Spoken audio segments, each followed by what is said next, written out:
my like whole life, like I've loved science. That's just like what I've been drawn to, and I just, for some reason, find it fascinating.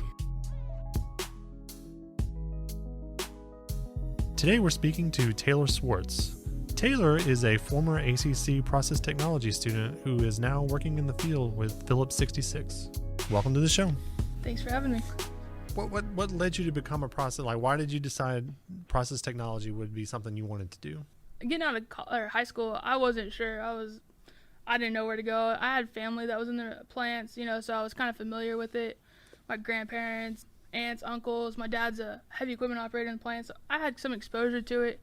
I didn't really know if that was a route I wanted to go. I've always had like an inkling for science, and I have pretty good mechanical aptitude, so I initially started going to college just for like some basic stuff, trying to figure out what I wanted to do. And then about a year and a half into college, I was like, all right, I gotta figure something out. You gotta decide, right? Yeah. Yes. That's pretty much what happened to me, except mine was 2.5 years into college, not a Yeah. year and a half.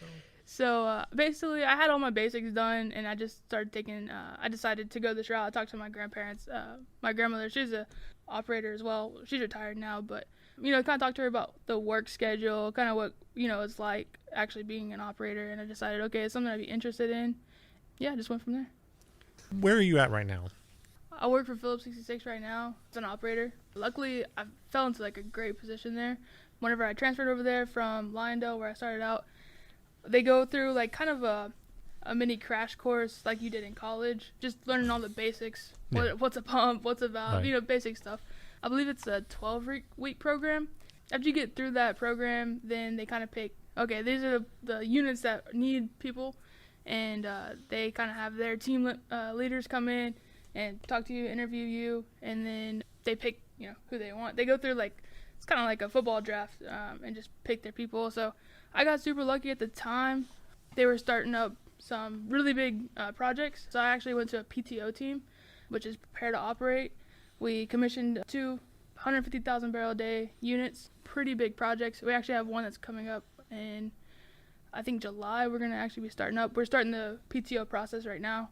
So I don't know, and I'm sure most of the people listening aren't going to know. What does a process tech operator do? And I know there's a ton of jargon involved, Yeah. so, but I mean, essentially, kind of what do y'all do on a daily basis? Like, what is y'all's mission? So it really depends on what your job post is for the day. If you're working an outside job, you're going to be just doing some basic rounds on equipment, making sure everything sounds good, running good, taking some samples. Not like anything crazy, just really an overview, like making sure everything's running smoothly.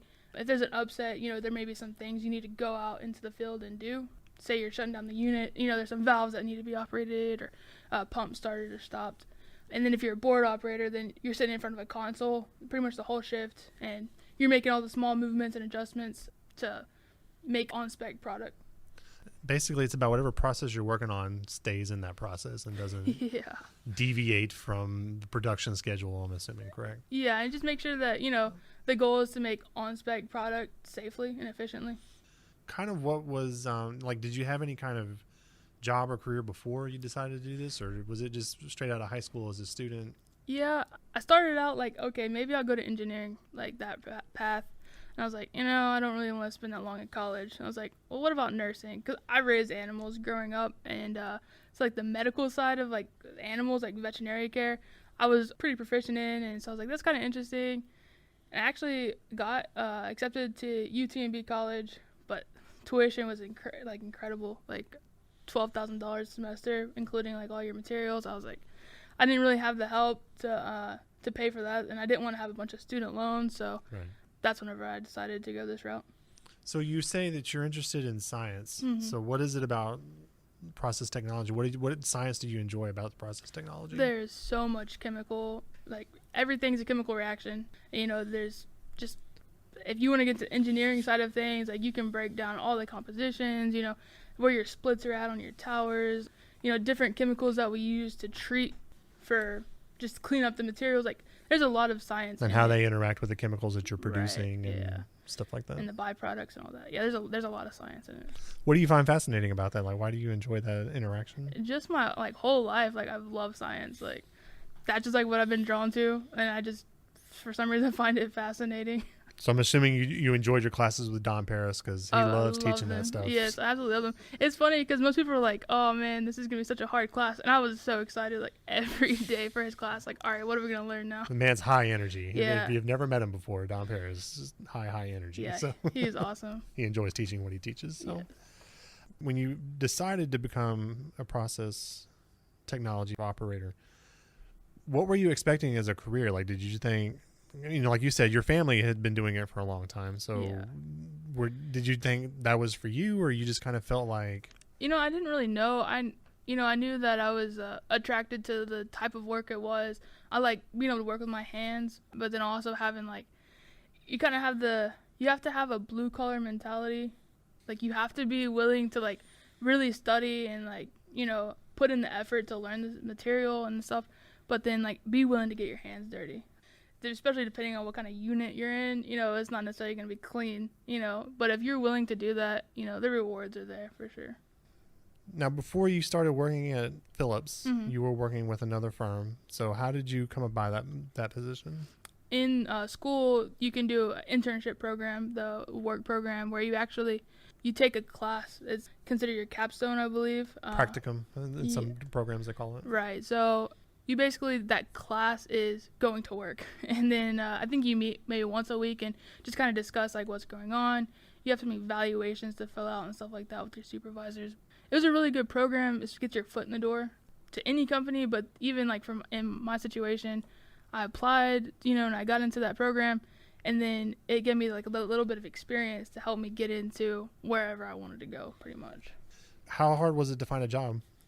Luckily for me, not that hard. I got really lucky. The first job I applied for the internship, I got, and then the first job I applied for after that, which is the job I have now, I got. So, but it can be difficult. You really have to put some effort into it. You can't just, the job isn't just laying around for you. You have to be able to work for it. They kind of say, if you don't want to do your job at work, like there's 10 people standing outside the gate ready for your job, like, because it's a good job. It's a great career to get. How long have you been working now? With Phillips, I started, this will be my third year. Okay. And then I was with Lyndale for a year before that. So seeing kind of how you were going about as a student, not really knowing what to do, Mm-hmm. Now you're 3 years removed and you're in the workforce. Mm-hmm. How has this all kind of impacted your life? Yeah, it's definitely given me the opportunity to provide for a family and, just be able to, buy the things you want, buy a nice house. A lot of jobs, especially with a 2-year degree, you're not going to make that kind of money. Like the money that we make is amazing. There's some engineers that don't even make the amount of money we make, and it's amazing that you can do that. But again, it goes back to that you have to be willing to get dirty. And, Well, that's a lot of work too. Yeah, Shift work is no joke. Right. It's hard to get used to, and right. But it's given me the opportunity, like crazy opportunities, like going into the PTO field. If I wanted to continue pursuing that, it's a possibility. I could go to major projects and travel all over the country, or even all over the world doing major projects. And something I'm actually looking into right now is with Phillips, I can actually continue my education, and I'm actually looking into going to engineering. I was just about to ask you that. So kind of where are you going to go from here? Yeah. So I love my job. Like I love getting to do the things I do. Like I told you earlier, I love the science behind it, and it's like I want to learn more. I want to know more. So with Phillips, they actually will reimburse you for your tuition. The only requirement is like you stay with them for 2 years after you complete. So I'm going to try to pursue that and get a higher education out of it. And if I want to stay an operator, I can stay an operator and still have that higher education. There are some engineers that are operators. I personally work with one, and he's a great operator because he has more of that scientific knowledge in the back of his head. Like whenever you're trying to solve a problem, it's a little bit easier when you kind of have a background in that. So I want to ask you a sensitive question. Okay. So, I've been working at this college for a while, and there's not a lot of women that run through the process tech program. So was it difficult for you as a woman to kind of be in a male dominated, and not just in the education field, but also in the workforce? Was it a struggle to kind of deal with that, or you kind of felt like, it's true. There's not like a lot of women.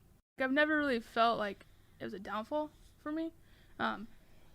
It was like getting into the field, it was kind of intimidating at first, like, oh man, like there's no women, like is this gonna be like, made you a little apprehensive? Yeah, is it gonna be difficult to get along with all these people? What are they gonna think about me coming into the field? Now, 20, 30 years ago it was a different story. I've heard stories about people like they did not want women in the field. Like now it's very, very inclusive. Like I don't have any issues with it.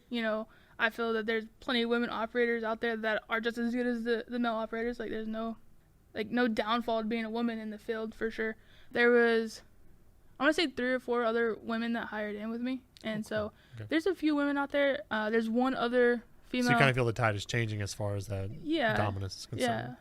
I don't think I'm not really intimidated by it or anything like that. And I don't feel uncomfortable. Like I'm surrounded by a bunch of guys. Like I feel, if you can do the job, you can do the job. As long as you're showing up to work and doing your job and you know your job, there's no problem.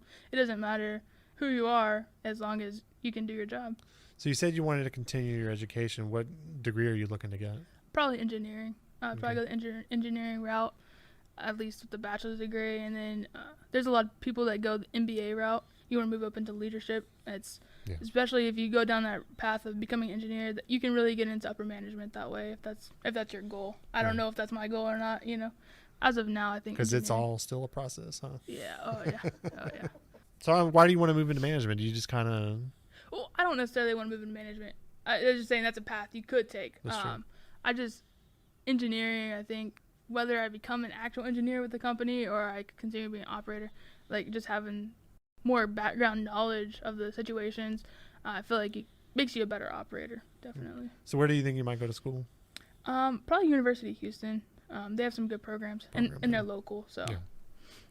What do you think is the outlook? Like, how do you kind of feel like in the end this education has helped you with your life? I mean, it's provided me with so many opportunities. I could go to school for 4 to 6 years and barely make the money I make now. You're able to get into a field, make really good money, have great time off.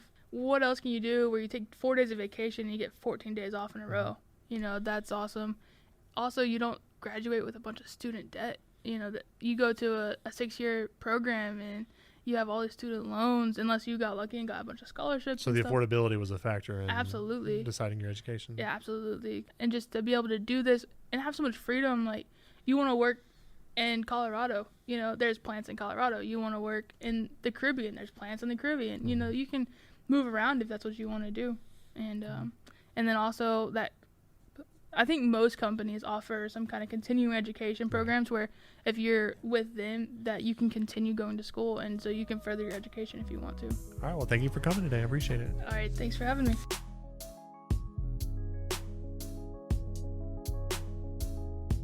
Thanks for listening to Alvin Community College Radio. I'm John Tompkins. To read these stories and more, visit alvincollege.edu.